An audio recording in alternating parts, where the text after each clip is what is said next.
Here we are in section 3.2 exercises, part A, with the solutions to numbers 10 through 15. Number 10, we're told to solve, which means to get p alone on one side by itself. Here we've got a 7p and a 4p that are separate. We're going to add 4p to both sides, and you could have, if you wanted to, subtract the 7p from both sides.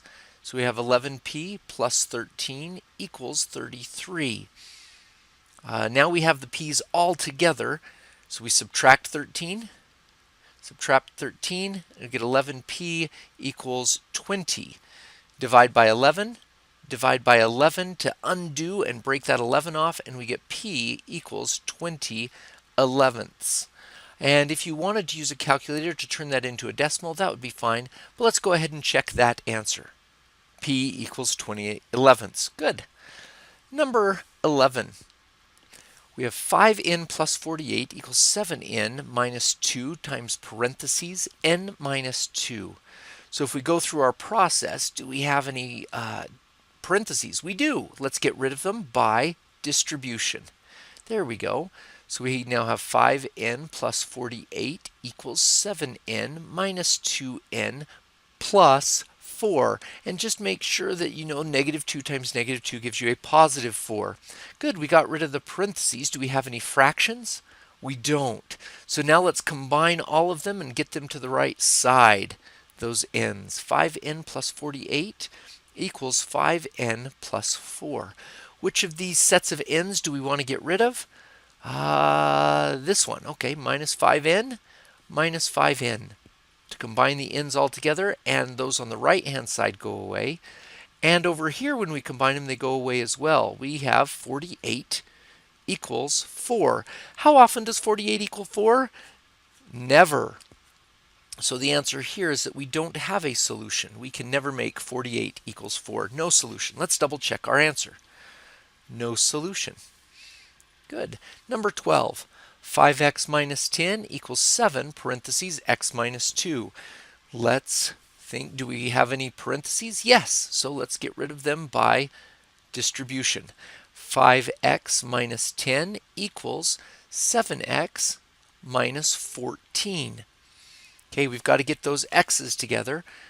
Right now, we have multiple x's. We don't have any fractions to worry about, so these multiple x's are the next step. And let's put them together by subtracting 5x from both sides. Now, we could have subtracted 7x from both sides, and that would have been fine. These 5x's on the left-hand side just go away. They cancel. Negative 10 equals 7x minus 5x is 2x minus 14. Now we have them all into one location. That's great. Now we just need to peel off. Let's get rid of the addition or subtraction first. So we add 14 to both sides, as that's the opposite. So we have 2x on the right-hand side and 4 on the left-hand side. Divide by 2 to get rid of that 2. And we have x equals 4 divided by 2 is 2. Let's double check that answer. X equals 2 is correct. Number 13. 3x minus 7 equals 12x. Well, let's look. Do we have any parentheses? We do not. Do we have any fractions? Nope, we don't have fractions. Do we have multiple x's? And we do. They're in two different places.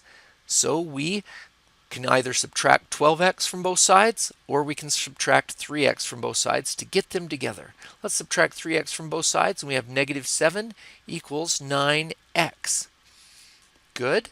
Now we're down to, it's as simple as we can get it, and let's peel them off now. We don't have any addition or subtraction to take care of, so we divide by 9, and we get x equals negative 7/9. Let's double check that answer. X equals negative 7/9. Number 14. 5x minus 7 parentheses x minus 3 equals negative 2x minus 21. Do we have parentheses? Yes, right here. Let's multiply that negative 7 in to where it needs to go. 5x minus the negative 7 times the x, that makes a negative 7x. Negative 7 times a positive 3 is a negative 21 equals negative 2x minus 21. Next step, do we have any fractions we need to get rid of? No, we don't. So let's combine the x's together. We got multiple x's all over. Let's combine everything on the left-hand side.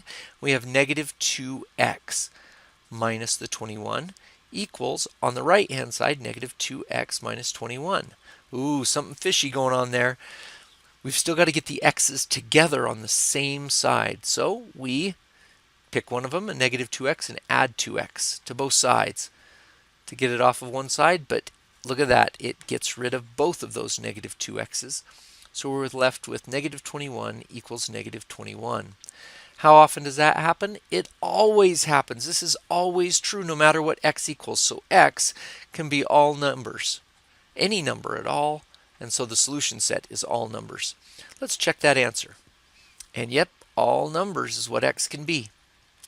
Number 15. Ooh, this has some decimals in it. 0.06x equals 15 minus 0.18x. Do we have any parentheses? We do not. Do we have any fractions? No. But we could, if we wanted to, multiply everything by 100 and it would move the decimals. We can do that if we would like to, or just go ahead and work with the decimals as they are. So let's do that. We've got multiple x's. So let's get rid of one of them. We can either subtract 0.06x from both sides, or we can add 0.18x to both sides to get them together. Over on the right-hand side, it just crosses out, cancels. And so we have 0.06x plus 0.18x gives us 0.24x equals 15. Can we divide both sides? Yes, we can divide that 0.24 off. Divide by 0.24, and x equals, I'm going to use my calculator, 15 divided by 0.24 equals 62.5. Right, let's check our answer. And we get x equals 62.5. Good.